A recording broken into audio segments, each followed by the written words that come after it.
What's the worst thing you can confess? I held on too long and all it did was hurt my daughter.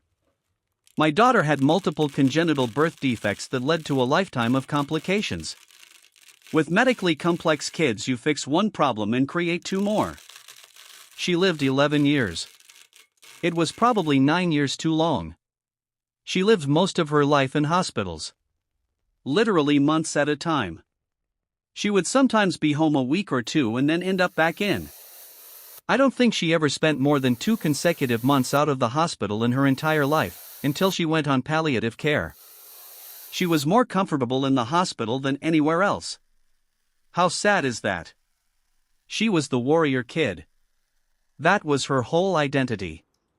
Making cards for her nurses and decorating her medical equipment and being tough with a capital T. That was all she had. Never went to school, not in any meaningful capacity. Never played a sport or an instrument. Never had any real friends to speak of. Never had the health to take up any real hobbies. Just an entire life made up of surgeries, shots and nurses and fucking medical equipment to decorate.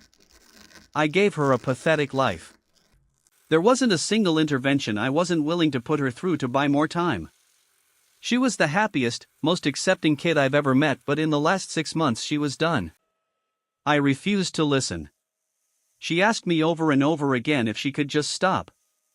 I would push until she shut up and went along with what I wanted. Why did I do that? She wanted to make me happy, but she knew she was done. Selfish. She died incredibly agitated and upset. I think she was scared to let go because she knew what it was going to do to me. I wasn't strong enough to let go.